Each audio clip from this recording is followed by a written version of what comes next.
Hey everybody, welcome to Crack Pack Tuesday, number 148 on the Mana Leak. I'm John as always, and we've got ourselves another pack of Dominaria here to crack open and see what we would take pack one, pick one, if this was a draft. Now, all packs are now sponsored. If you are at the $5 level or above on my Patreon account each month, you will be randomly eligible to get all the cards in this pack, or whatever cards you want. This week, it is Hawa Usta, one of my, not original patrons, I don't think, but he's been there for quite a while. So, Hawa, I will contact you on Patreon, so check that out there to find out which cards you want, shipping information, etc.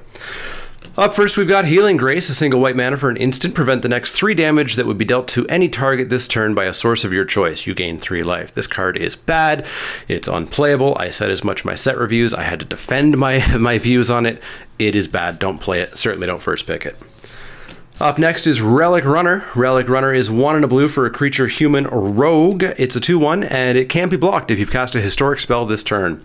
If you have, 5, 6, or more historic things, this can be okay. It can even be okay in just kind of like a blue-red aggro deck, but it's certainly nowhere near a first pick. Up next is Warlords Fury. Warlords Fury is a single red mana for a sorcery. Creatures you control gain first strike until end of turn, draw a card. It's not the absolute worst thing because it does replace itself, but it's only like a step up from that. Certainly not a first pick, it just doesn't do enough. Up next is Charge, a single white mana for an instant. Creatures you control get +1/+1 until end of turn. This is, again, not the worst and not much better than not the worst. +1/+1 is just so low impact that even like the go wide strategies don't super care about this card. Certainly not a first pick. Up next is Gaia's Protector. Gaia's Protector is 3 and a green for a creature elemental warrior. It's a 4/2 and it must be blocked if able. Now, it's not a lure effect. It must not be blocked by everything. They can throw their saprolings in front of this all day long. So it's not lure, which is unfortunate because lure effects, which are everything has to block it, can be incredibly good. This, on the other hand, is just mediocre. It trades down like crazy. Not a first pick, not even playable. Up next is Calico Skin, which I guess is our home run first pick at the moment. 1 and a black for a creature, human, wizard. It's a 1/3 kicker, 3 and a black. When it ETBs, if you kicked it, your opponent discards 2 cards. It's fine. It's very playable and sealed, and in draft it's still okay because the front half is fine and the second half is finer. Yeah, there's not much else to say here. It's the first pick right now. There's no way this pack is so bad that it's going to stay in frame, though.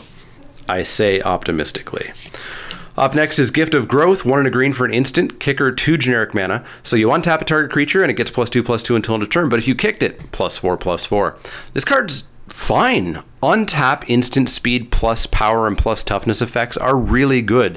They surprise your opponent, they work in combat, does a ton of work. My favorite with this has been putting it on a Thorn Elemental. Your opponent, chump blocks and they think they're taking 7, surprised they're taking 11. Solid card. I would play one in most green decks if I have a spot. Not a first pick. Up next is Dark Bargain. Dark Bargain is 3 and a black for an instant. Look at the top 3 cards of your library, put 2 of them into your hand, and the other one into the graveyard. Deals 2 damage to you. This is fine. The fact that its instant speed is very nice. I have played this a couple of times and it's been okay. And it's always been a card that I've put in just because I didn't really have another card. Very 23rd cardish, nowhere near a first pick. Our second last common is Broken Bond. 1 and a green for a sorcery. Destroy target artifact or enchantment. You may put a land card from your hand onto the battlefield. These effects, I'm still not sold on them definitely being main deckable because yes, you can hit a Saga, but you have to have it on 1 of 2 very specific turns, or else it doesn't do anything. Yes, it will always have a target, but that target might be a short sword or a jousting lance or something that doesn't really matter. Sure, you can kill a Skittering Surveyor with this card, but you know what else kills a Skittering Surveyor? A 2/2. So I'm not sold on these being main deckable yet, and I'm still continuing to generally put them in the sideboard only, but regardless of that discussion, not a first pick. Our final common, Ken I think, solidly be considered a first pick in a weak pack, which I would define this as at the moment. Academy Journey Mage is 4 and a blue for a creature human wizard. She's a 3/2. She costs 1 less if you already have a wizard, and when she enters the battlefield, return target creature an opponent controls to its owner's hand. Creatures that bounce are fantastic. I would love as many Academy Journey Mages as I can get into my deck, especially because the first one makes the second one cheaper, the third one cheaper. Yeah, it's a really good card, and in this pack, it is currently the clear front runner for first pick. Our first uncommon is Triumph of Gerard. Triumph of Gerard is 1 and a white for a saga. The first 2 chapters, you put a counter on the creature with the greatest power. The third chapter, the creature with the greatest power, probably the one that you threw the counters on, gets flying, first strike, and lifelink until end of turn. This card reads really well. Like, it super reminds me of Ordeal of Heliod. Your creature gets bigger, it gets bigger, and then something big happens. In this case, a lot of life being gained, but also some damage, whereas the Ordeal, of course, was just 10 life. This card reads good.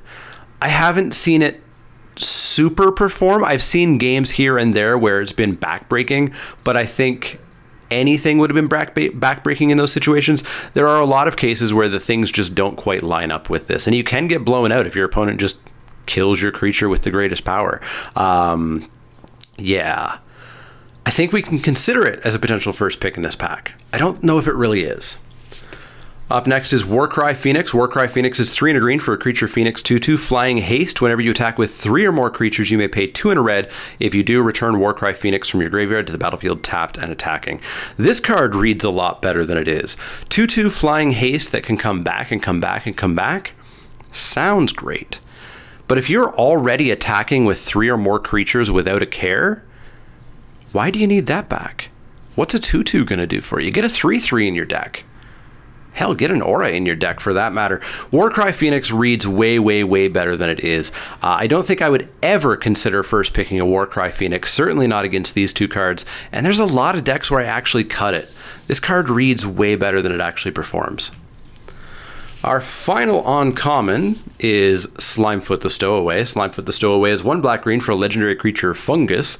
It's a 2/3. Whenever a sapperling you control dies, Slimefoot the Stowaway deals 1 damage to each opponent and you gain 1 life. Pay 4 generic mana. Make yourself a 1/1 green sapperling creature token. Slimefoot's fantastic. 2/3 that drains your opponent whenever a sapperling dies, and trust me, sapperlings die, and you can make your own sapperlings to fuel that is fantastic. I would definitely consider first picking a Slimefoot and diving deep into that black-green sapperlings deck if I can, so that's definitely going to stay in frame. Our rare is Mishra's Self-Replicator, 5 generic mana for a 2/2. Super overcosted. Artifact Creature Assembly Worker. Whenever you cast a historic spell, you may pay 1 generic mana. If you do, create a copy of Mishra's Self-Replicator. So if I have this on the battlefield and I play Slimefoot, I can pay 1 mana and I get a second 2/2. And then if I cast, we don't have another historic card, do we? If I cast a Traxos, whatever, I can pay 1 for each replicator. So I can actually make 2 more off of those 2, and then I can make 4 off those 4. But at that point, we are deep, deep, deep, deep into Magical Christmas land.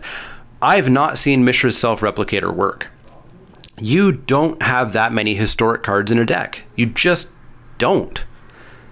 Sure, there's legendaries, sure, there's sagas, sure, there's artifacts. You don't have that many legendaries or artifacts or sagas in a deck, and having to have the mana open as well to actually make all these replicators. And at the end, what did you get? You got a bunch of 2/2s. They don't have menace, they don't have trample, they don't have lifelink, they don't have anything going on with them.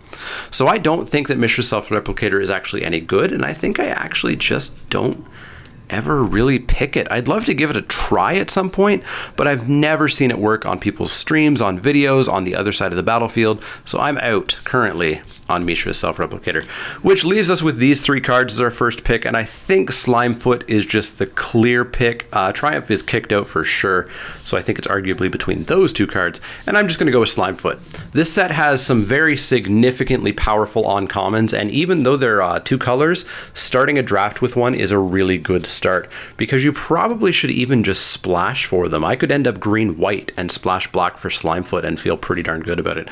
So my first pick is Slimefoot the Stowaway. Let me know what card you would have first picked. Would it have been Slimefoot, the Triumph, the Journey Mage, or something else in the comments down below. As always, if you have any questions, comments, or suggestions, you can find me on Twitter at the Mana Leak. That's L-E-E-K, like the vegetable, not the card. You can find me at facebook.com/ManaLeak, twitch.tv/ManaLeak, and patreon.com/ManaLeak if you want to become a backer, get your name in to receive all these cards like Hawa Uzda did. And yeah, if you have any questions, comments, or suggestions, let me know. Otherwise, I'll see you all next time.